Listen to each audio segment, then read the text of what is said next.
but is a beneficiary of SACCO, is a member, and is among the people who have ever benefited from that. Mwalimu mwadeyoko?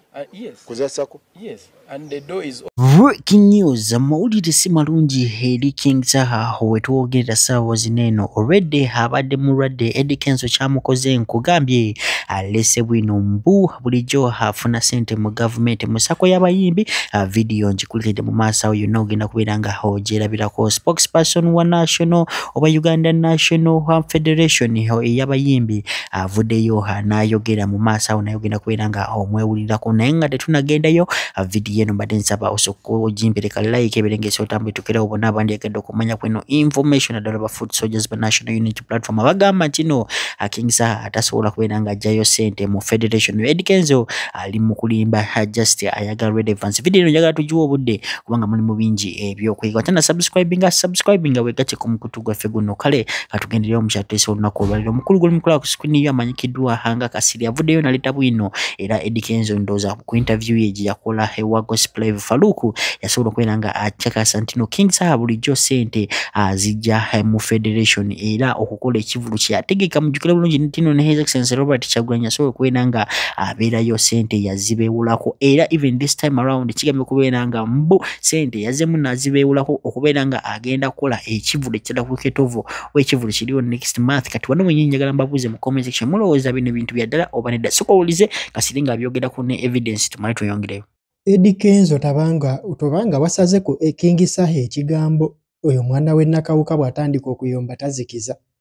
Eddie Kenzo yabadde ne Faruku Sakozi ku Gospel Live n'akola statement n'agamba ati Zaha member Federation era y'omu ku bantu abali bafunye ku ssente za SACCO era bamwaniriza ne bwaddayo n'afuna tebamuyinaako buzibu. Yiino mwerabireko nga president wa Federation yennyini yayeeyogerera. Zaha is Musako mwali. Era is one among the beneficial of SACCO. Ate si kyabu si kivu. Okujjaho nga gweyagala nti kivu. But is entitled. Kinkubye enchuko jasimbadde kimanyi. Nze mbadde mmanyi. Zaha ta subscribing ku Federation. Ayinza okubanga ina is other way bwakiraba, but is a beneficial of SACCO, is a member, and is among the people who have ever benefited from that. Mwalimu mwadeyoko? Yes. Kuza SACCO? Yes. And the door is open. Ate lwakuba interview eno ngenza okugiraba ng'olwedde twayawo kumanyi twabaddeko ne Eddie Kenzo babegakaawo ne interview eno nabadde sinnagiraba. Kansuubire temuliimu bulimba kubanga munnaye omwana we Nakawuka eyo si mukambwe. Luno olugambo lubaddengayo ku ground eyo mpola mpola ng'abantu boogera eyo ne bagamba nti abamu ku bantu abasooka benefitinga mu SACCO ng'erinnya lya Zaha litera okujja naye nga abantu bakitwala nga kyakusaaga kuba tebadde wa Federation yali avuddeyo n'akola ki n'amwakyuzinga direct. Olwaleero president wa Federation Eddie Kenzo yavuddeyo n'ayogera ekintu kino okitegeera ffe katulinde kulaba oba wanaabawo response ey'okwegaana oba okukikkaatiriza naye nga bannange bwe kinaaba kituufu nga kinaaba kirabise bubi nnyo bannange naye gavumenti eno nja kuba mbanyiigidde mulimba nnyo basiiba banvuma bano nti nalya ssente zammwe ze tutakwatangako wadde 10 naye ogenda okwekanga ng'ate abamu kubaduumira sayidi eri etuvuma ogenda oli ati ono yasikayo zino bweziti oli n'asikayo ziri bweziti oli n'asikayo bwezino bweziti oli n'asikayo zino bweziti naye katulinde tulabe kuba ye Kenzo yakoze keesi ye yakyogedde katulinde tulabe ebinaddirira mu maaso awo naye baaba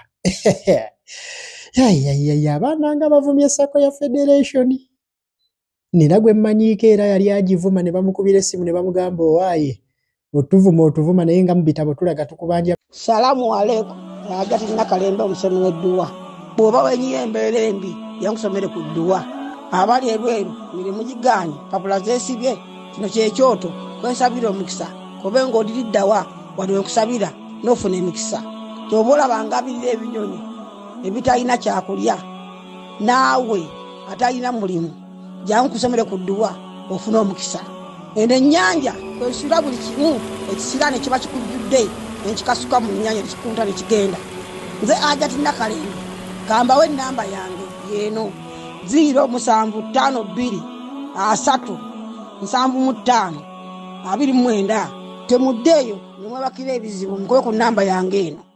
Alright, nga tubitedde ku mabbali nkugambye Hajjati Nakalemba abagamba gowe nango leo nebizibu namba eri awo esembe 529 osomu kubira ku inbox nga WhatsApp nabiranga kuyamba nebizibu byonna abyo nabyo omukulu amanyikiddwa nga Good Life Ed avuddeyo n'addamu omukulu amanyikiddwa nga Island Skin namugamba nti nebikolimo byo togenda kubeera nga opitukuba just go wasirana omuzimu gw'omwana gwe wata gwe guli mu kubeera nga hagukusumbuwa video no yagala girabe yonna mpaka wegwayo ombuli ebyaddala omuloza Island Skin obwongo bukola oba tebukola tulabe tugende. Good Life Ed bakutadde ku listi abantu bannange bataginze buli owedda wende Good Life Ed kawedde mudda papa agenda kuloga awe tumwagala twagala asigalize kolima ekyo kyakoze bakiyita ku kolima tikale mujja kulaba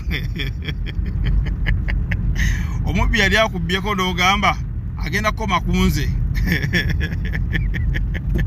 oba okitegeera yakale zire essaawa zino ne malafu n'ekizibu kwama yakasija kakoze prediction zaako ne kasaayo amanya nga mangi tulina ebizibu ne kati nnina ebizibu gwebuza zino ssaawa budde bwakiro lwaki ntambula buno obudde kunoonya ssente niyaga ze bantuma kakati akasajja kakoze prediction zaako kazitaddeyo nikatekerako n'obugambo bajja kunoonya mu balindo baka guno ogugwerako ye Chikeni tabirinze Chikeni agambye sigenda kulinda a few moments later tibannange mu nyambe ebintu bintambula sibibulira abakazi bankozesa ekiro sibamanyi waje bava ama Shaira Price tugende Tanzania ya Godfather ngati wamutaddeko Godfather kamutiddemu Godfather kamutidde Godfather n'omusako ayinza okukuba video nakuzina azikolera mu nnimiro alimya ebitooke Walukaga takirizibwa kwesimbawo mu Uganda aina asylum jaina yamuwebwe government ye Bungereza era bwabagende Bungereza takirizibwa taita Uganda aita Nairobi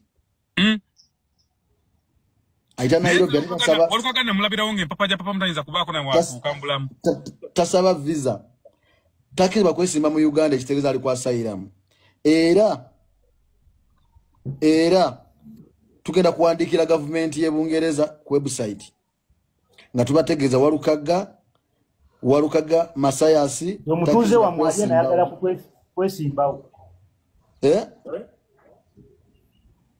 kuwandikira government nti omuntu wa mwaliye na sabasayira mwatali yagala antukira yagamba government yeri jobless nabagamba ti government ya wano emunoonya talina wabeera emuyiga yamutira abantu be bonna era ye talina wakudda kati agala kwesimba wewa mu government yamutira abantu be kati yakibala nti bwagwa adduka agende e Bungereza nti baba agudde mu kalulu kati tugamba talina kwesimbirawo ddala ate n'okulaga talina gy'olaga kati kifuba n'okulaga talina gy'olaga obeerewo wano obulamu bukuluma obuwulire Walukaga asylum gye wafuna ey'e Bungereza tukusaba genda ogisazeemu oba weesimbe osalamu kimu bw'oba kibassa ekyo ogenda kawulira ke bayita akaliro ffe tuli baana abaasoma abakozesa computer wano tugenda Sky wuliriza President Museveni eggwanga lino abantu bawadde mirembe mingi